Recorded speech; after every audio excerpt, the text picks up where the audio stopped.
Hi అండి, అందరికీ నమస్తే. Welcome back to our channel అమ్మ అభిరుచి. ఈరోజు రెసిపీ వచ్చేసి మసాలా మిర్చి బజ్జీ అండి. చాలా బాగుంటుంది. బయట అమ్మే మిర్చి బజ్జీలాగా ఉంటుంది. ఒకసారి మీరు కూడా ట్రై చేయండి, మీకు కూడా నచ్చేస్తుంది. ప్రాసెస్లోకి అయితే వెళ్ళిపోదాం. ముందు చిన్న సైజ్ అంతా చింతపండుని అయితే నానబెట్టుకోండి. అందులో కొంచెం వాటర్ని వేయండి. చింతపండు నానితే సరిపోతుంది, ఎక్కువ మునగనవసరం లేదు. చింతపండు అంతా తడిగా అయితే సరిపోతుంది.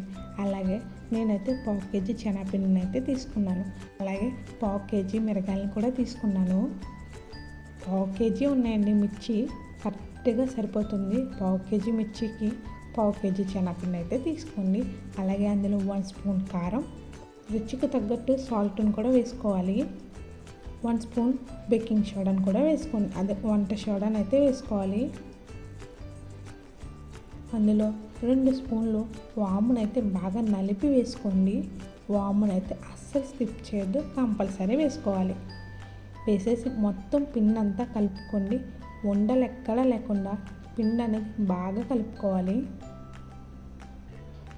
చూసారా, వీడియోలో చూపించినట్టు ఉండలు లేకుండా మొత్తం పిండిని అయితే కలుపుకోండి.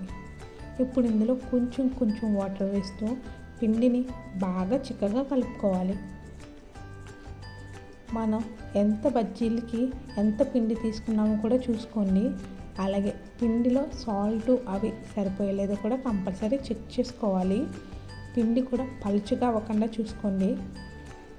పిండి కొంచెం చిక్కగా ఉండడం వల్ల బజ్జీ అనేది బాగా వస్తుంది. వాటర్ కొంచెం కొంచెం వేస్తూ కలుపుకోవాలి. అలాగే పిండిని కూడా బాగా కలుపుకొని ఉంచుకోండి. ఎంత బాగా కలిపితే బజ్జీలు అనేవి అంత బాగా వస్తాయి. ఒకసారి సాల్ట్ సరిపోయిందో లేదో చెక్ చేసుకోండి. పిండిని అయితే ఇంకొంచెం సేపు బాగా మెదుపుకోండి. ఇలా మెదుపుకోవడం వల్ల బజ్జీ అనేది బాగా రౌండ్గా వస్తుంది, అంటే స్మూత్గా వస్తుంది. ఈ పిండిని కొంచెం సేపు పక్కన పెట్టండి. ఇప్పుడు మిరగాయలను అయితే తీసుకోండి. వీటిని బాగా కడిగి పక్కన పెట్టండి. ఇప్పుడు మిరగాయలను అయితే కట్ చేసుకోవాలి. మిరగాయలు చివుళ్ళు కట్ చేసుకోండి. మిర్చిని చివర్లు కట్ చేసుకోండి, వీడియోలో చూపించినట్టు. అలాగే మధ్యలో ఘాట్ పెట్టుకొని అందులో ఉన్న గింజలన్నీ తీసేయండి. ఇలా తీయడం వల్ల మనకి స్పైసీ అనేది ఎక్కువ ఉండదు.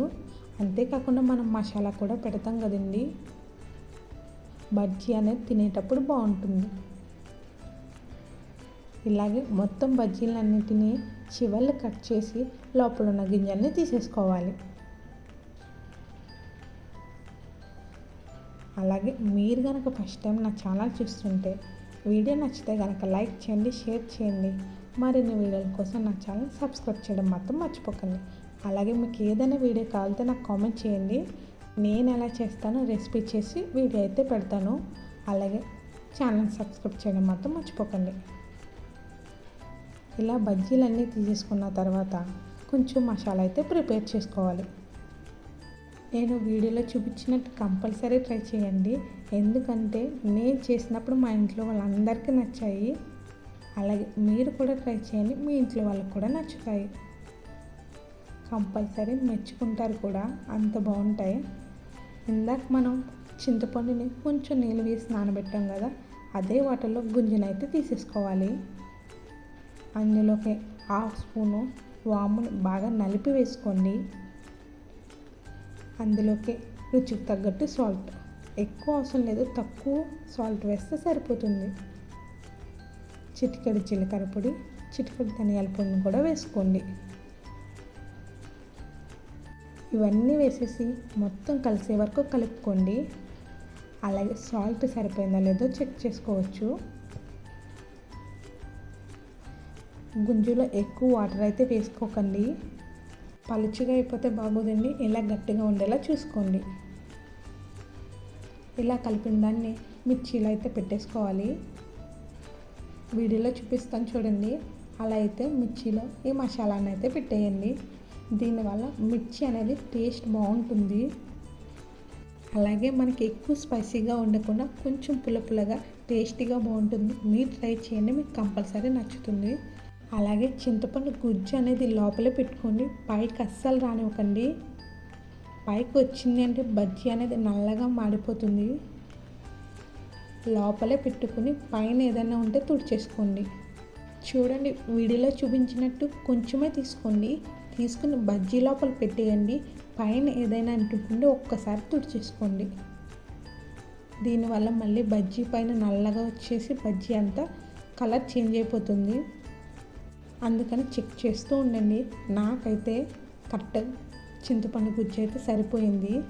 నేను చెప్పిన కొలత మీరు ఫాలో అవ్వండి, మీకు పర్ఫెక్ట్గా వస్తాయి. అంతేకాకుండా అన్నీ సరిపోతాయి. ఇప్పుడు స్టవ్ వెలిగించి మందంగా ఉన్న గిన్నె తీసుకోండి. అందులో ఆయిల్ వేయండి. ఆయిల్ వేడెక్కిందో లేదో ఒకసారి చెక్ చేసుకోవాలి. అలాగే బజ్జీ వేసేటప్పుడు ఒకసారి మొత్తం కలుపుకున్న తర్వాత బజ్జీని అయితే వేసుకోవాలి. మనం కట్ చేసుకున్నది కింద వైపుకి వచ్చేలా చూసుకోండి. అది మొత్తం పిండితో మునిగిపోవాలి. స్టార్టింగ్ అదే ముంచండి. మనం ఎటువైపు ఘాటు పెట్టామో దాంట్లోనే పిండి ముంచి అప్పుడు బజ్జీని అయితే వేయండి. లేదంటే అందులో ఆయిల్ వెళ్ళిపోయి బజ్జీ అంతా ఆయిల్ పీల్చేసుకుంటుంది. ఇది మాత్రం అస్సలు స్కిప్ చేయకండి. మనం ఘాటు పెట్టిన వైపే బజ్జీలను అయితే ఫస్ట్నే ముంచాలి, తర్వాత రెండో వైపు ముంచుకోండి. అలాగే పిండి కూడా ఖాళీగా ఉన్న దాంట్లో పెట్టుకోండి, లేదంటే బజ్జీ వేసేటప్పుడు వీలవదు. బజ్జీ బాగా కలర్ చేంజ్ అయ్యి వేగింది అనుకున్న తర్వాత కన్నాల జాడీలోకి తీసేయండి. అంతేనండి. వీడియో నచ్చితే లైక్ చేసి ఛానల్ సబ్స్క్రైబ్ చేయడం మాత్రం మర్చిపోకండి. నా బజ్జీలు అయితే చాలా బాగా వచ్చాయి. ఫోటో తీసే వరకు కూడా ఆగలేదండి, వెంటనే లాగించేశారు. మీరు కూడా ట్రై చేయండి, మీకు కూడా అలాగే వస్తాయి. Thanks for watching.